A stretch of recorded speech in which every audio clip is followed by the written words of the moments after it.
Bismillahirrahmanirrahim. Assalamualaikum warahmatullahi wabarakatuh dan selamat sejahtera kepada Puan Situ Keshi. Jadi terlebih dahulu kami ingin mengucapkan berbanyak-banyak terima kasih kepada Puan Situ Keshi atas bimbingan dan tunjuk ajar dan kesudian mengajar kami subjek falsafah perkembangan pendidikan di Malaysia yang berkod EDUP 2072.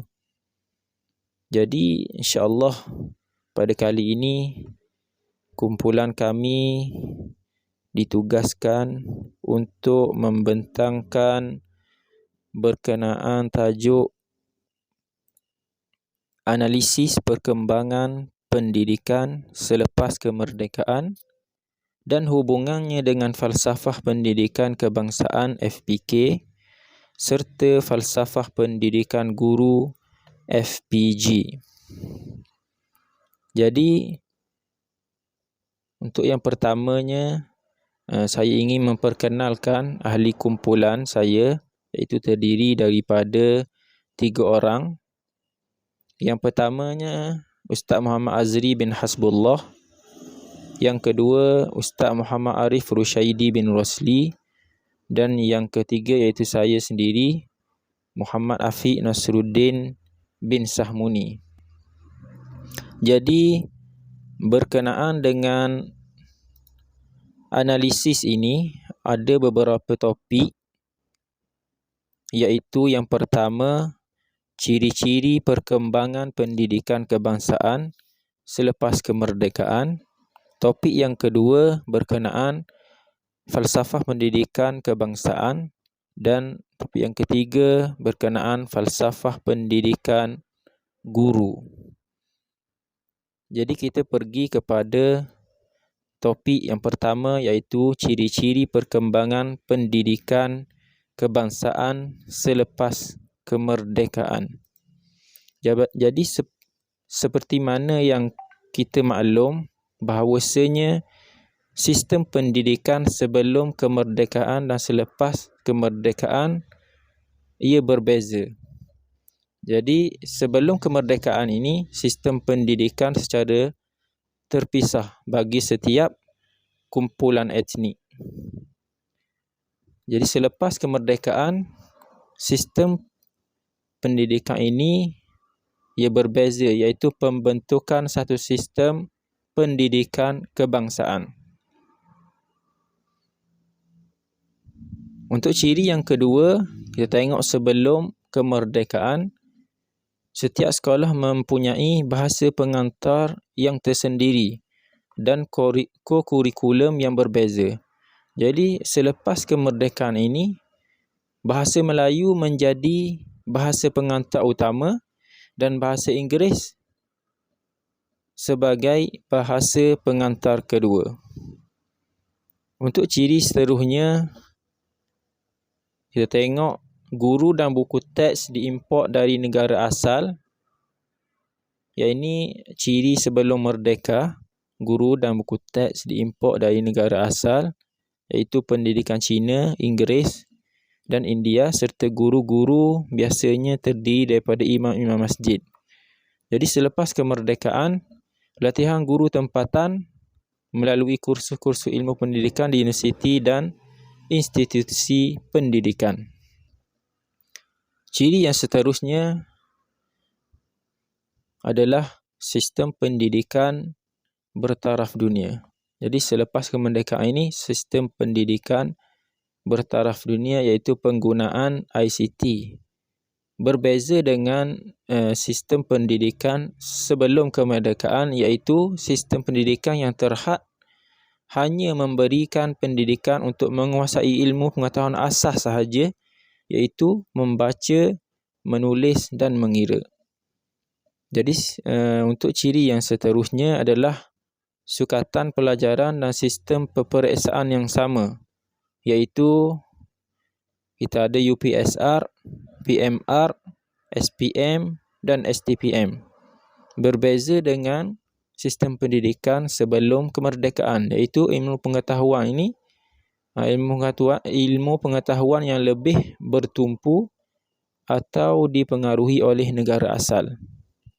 Seterusnya, sistem pendidikan selepas kemerdekaan ini adalah sistem yang mementingkan co-kurikulum, iaitu persatuan, unit beruniform dan sukan.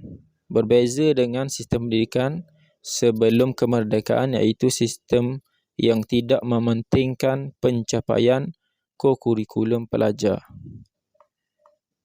Dan yang terakhir, untuk ciri-ciri sistem pendidikan selepas kemerdekaan ini adalah sistem persekolahan yang sama di peringkat sekolah rendah dan sekolah menengah untuk semua kaum. Berbeza juga dengan sistem pendidikan sebelum kemerdekaan, iaitu sistem pendidikan yang bercorak perkauman. Orang Melayu di masjid, orang Cina di bandar dan orang India di ladang. Ia ada tempat masing-masing. Jadi untuk topik seterusnya saya serahkan kepada kawan saya. Okey, seterusnya berkaitan dengan tajuk hari ini, perkembangan pendidikan selepas kemerdekaan dan hubungannya dengan falsafah pendidikan kebangsaan FPK. Jadi hari ini saya ingin menerangkan bagaimana falsafah pendidikan kebangsaan FPK itu berhubung dengan perkembangan pendidikan selepas daripada kemerdekaan. Sebelum itu, saya ingin menerangkan mengenai falsafah pendidikan kebangsaan. Berdasarkan falsafah pendidikan kebangsaan, setiap aktiviti pendidikan boleh diadakan bagi mencapai intipati utama dalam FPK, iaitu melahirkan insan seimbang dari segi jasmani, emosi, rohani, intelek dan sosial. Pendidikan di Malaysia adalah sesuatu usaha berterusan ke arah memperkembangkan lagi potensi individu secara menyeluruh dan bersepadu untuk mewujudkan insan yang seimbang dan harmonis dari segi intelek, rohani, emosi dan jasmani berdasarkan kepercayaan dan kepatuhan kepada Tuhan. Usaha ini adalah bagi melahirkan rakyat Malaysia yang berilmu, berpengetahuan, berketerampilan, berakhlak mulia, bertanggungjawab dan berkeupayaan mencapai kesejahteraan diri serta memberi sumbangan terhadap keharmonian dan kemakmuran keluarga, masyarakat dan negara. Dan ini adalah kandungan daripada falsafah pendidikan kebangsaan. Jadi, apakah yang berkait ataupun yang berhubung dengan perkembangan pendidikan selepas kepada kemerdekaan? Seterusnya, berikut adalah laporan-laporan yang telah wujud selepas daripada kemerdekaan yang berkaitan dengan perkembangan pendidikan.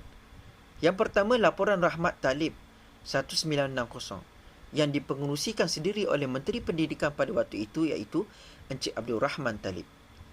Tujuan laporan ini adalah mengkaji semula pelaksanaan dasar pelajaran kebangsaan. Yang kedua, menambah baik sistem pendidikan di Persekutuan Tanah Melayu. Itu tujuannya. Cadangannya untuk apa? Pendidikan di sekolah rendah adalah percuma. Kedudukan darjah naik secara automatik sehingga tingkatan 3. Penilaian peperiksaan bagi darjah 5 diwujudkan. Pendidikan teknik dan vokasional diperkasakan dan sekolah rendah jadi sekolah jenis kebangsaan. Inilah yang dimahukan ataupun dicadangkan oleh Rahman Talib, Encik Abdul Rahman Talib yang ketika itu menggalas sebagai Menteri Pendidikan. Antara hubung kait laporan Rahman Talib 1960 dengan falsafah pendidikan kebangsaan FPK, yang pertama, potensi dan kebolehan individu dikembangkan. Hal ini dapat dilihat dalam penyata Rahman Talib 1960 yang bercadang untuk memajukan pendidikan teknik dan vokasional. Yang kedua, pendidikan teknik dan vokasional adalah menekankan mengenai kemenjadian murid dari segi kemahiran dan ilmu dalam meningkatkan lagi produktiviti individu. Yang ketiga, terdapat elemen FPK yang berkait dengan laporan ini, iaitu antaranya menekankan potensi dan kebolehan individu serta FPK itu sendiri agar dapat lahirkan insan yang berkemampuan dari segi jasmani. Ini menjadi hubung kait laporan Rahman Talib 1960 dengan falsafah pendidikan kebangsaan. Antaranya adalah yang diberitahu tadi, kemenjadian murid yang asasnya adalah jasmani, rohani, intelek dan seterusnya. Seterusnya, laporan Amiruddin Baqi dan laporan Jawatan Kuasa Kabinet 1979 juga diperkenalkan selepas daripada kemerdekaan. Pendidikan menengah rendah selama 3 tahun selepas sekolah rendah perlu disediakan sejajar dengan dasar kerajaan untuk menaikkan umur berhenti sekolah kepada 15 tahun. Mungkin sebelum daripada kemerdekaan, umur untuk berhenti sekolah kurang daripada 15 tahun. Yang kedua, menyediakan pelbagai jenis peluang pekerjaan untuk pelajar setelah tamat pengajian. Yang ketiga, mempelbagaikan jenis kursus supaya dapat menghasilkan tenaga kerja yang berkemahiran. Tujuannya untuk apa laporan ini? Mengkaji matlamat dan kesan sistem pendidikan dan kurikulum dalam rangka dasar pelajaran kebangsaan yang wujud. Yang kedua, tujuannya adalah memastikan keperluan tenaga rakyat dipenuhi sama ada jangka pendek maupun jangka panjang. Dan akhirnya, memastikan sistem pembelajaran memenuhi matlamat negara ke arah melahirkan masyarakat yang bersepadu, berdisiplin dan terlatih. Seterusnya, antara cadangan daripada laporan ini, memberi tumpuan kepada asas pendidikan 3M. Yang kedua, kedudukan bahasa Inggeris sebagai bahasa kedua dikekalkan, iaitu bahasa yang pertama adalah bahasa Melayu. Yang ketiga, fokus diberi kepada pendidikan kerohanian yang kukuh dan unsur-unsur disiplin yang tinggi. Ini dapat menjadikan pelajar itu boleh dikatakan menjadi ataupun kemenjadian murid itu tercapai. Jadi, apakah hubung kait laporan Amiruddin Baqi dengan falsafah pendidikan kebangsaan? Yang pertama, memperkembangkan lagi potensi individu. Dan yang kedua, perkembangan potensi secara menyeluruh dan bersepadu. Kerana laporan ini kenapa? Mempelbagaikan jenis kursus supaya dapat menghasilkan tenaga kerja yang berkemahiran, seperti mana kita lihat tadi. Yang kedua, hubung kait laporan Jawatan Kuasa Kabinet 1979 dengan falsafah pendidikan kebangsaan FPK tadi. Yang pertama, apa yang terkandung daripadanya? Yang berkaitan dengannya, melahirkan rakyat yang berakhlak mulia. Yang kedua, rakyat yang bertanggungjawab. Dan yang ketiga, rakyat yang berketerampilan. Ini menunjukkan salah satu daripada kemenjadian pelajar itu sendiri, kerana pelajar itu sendiri akan menjadi pemimpin di masa hadapan. Kerana laporan ini, kerana apa? Ia memastikan sistem pelajaran memenuhi matlamat negara ke arah melahirkan masyarakat yang bersepadu, berdisiplin dan terlatih. Seterusnya, saya akan menerangkan berkenaan dengan falsafah pendidikan guru. Falsafah pendidikan guru ini telah digubal sebagai panduan dalam pelaksanaan falsafah pendidikan kebangsaan. Falsafah pendidikan guru menggariskan jenis guru yang diperlukan oleh negara bagi merealisasikan kandungan falsafah pendidikan kebangsaan yang ideal. Seterusnya, falsafah pendidikan guru ini guru yang berbudi pekerti, berpandangan progresif dan saintifik, bersedia menjunjung aspirasi negara serta menyanjung warisan kebudayaan negara, menjamin perkembangan individu dan memelihara suatu masyarakat yang bersatu padu, demokratik, progresif dan berdisiplin. Ini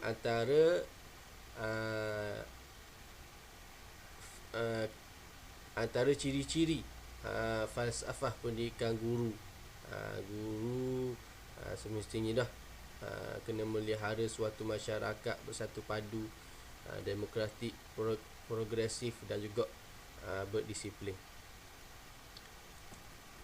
Seterusnya, ini antara analisis perkembangan selepas pendidikan selepas pada kemerdekaan, iaitu Akta Pelajaran 1961, iaitu merupakan undang-undang pendidikan yang bersifat kebangsaan.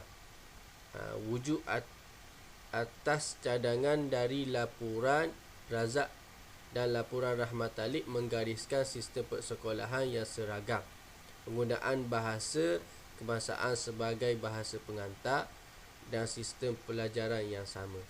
Merupakan sistem pendidikan bercorak kebangsaan dan menjadikan bahasa kebangsaan sebagai bahasa pengantar.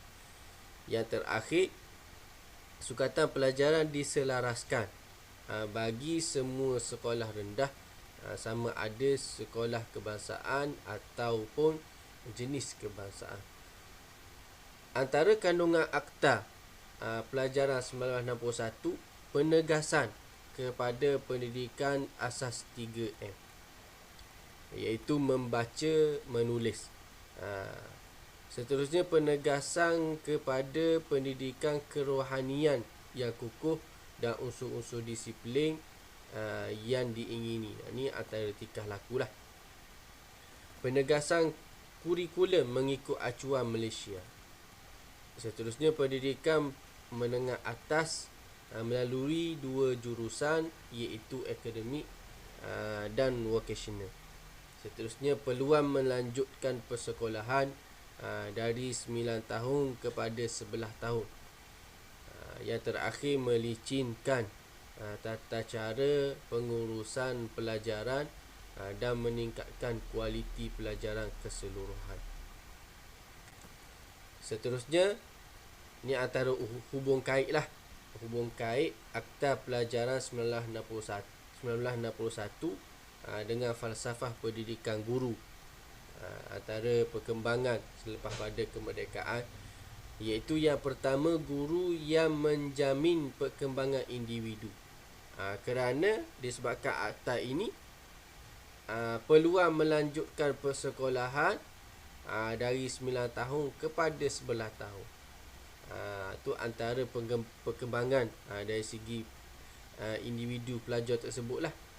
Dia dapat peluang melanjutkan persekolahan dari 9 tahun kepada 11 tahun. Seterusnya, yang kedua, guru yang memelihara suatu masyarakat yang berdisiplin. Ini dari segi tingkah laku ataupun akhlak. Pendidikan kerohanian yang kukuh dan unsur-unsur disiplin yang diingini. Ini untuk bentuk akhlak lah. Kemudian, ini juga antara poin penting dalam peranan guru dalam merealisasikan falsafah pendidikan guru. Yang pertama, guru hendaklah mempersiapkan diri dengan ilmu pengetahuan yang secukupnya, khususnya dalam bidang mata pelajaran mereka. Sebagai contoh, selepas pendekaan, bahasa Melayu sebagai bahasa pengantar yang utamalah. Yang kedua, sentiasa memperlengkapkan diri dengan pengetahuan am dan isu-isu semasa yang berlaku di sekeliling. Yang ketiga, berkebolehan untuk memperoleh dan mengakses maklumat daripada pelbagai sumber, contohnya penggunaan ICT. Yang keempat, bertindak sebagai suri teladan yang mampu dicontohi oleh murid-muridnya dari aspek tingkah laku dan pengamalan nilai-nilai murni yang tinggi. Yang terakhir, peranan guru. Guru ini menjadi pembentuk akhlak murid-murid menerusi didikan yang bersungguh-sungguh dan komited agar mereka menjadi insan yang berguna kepada ibu bapa, negara, masyarakat dan juga negara. Ini antara peranan guru dalam merealisasikan falsafah pendidikan guru. Dan juga apa yang saya sebut tadi, Akta Pelajaran 1961, itu hubung kait antara analisis perkembangan pendidikan selepas pada kemerdekaan dan juga hubung kait antara falsafah pendidikan guru. Itu saja daripada saya. Assalamualaikum warahmatullahi wabarakatuh.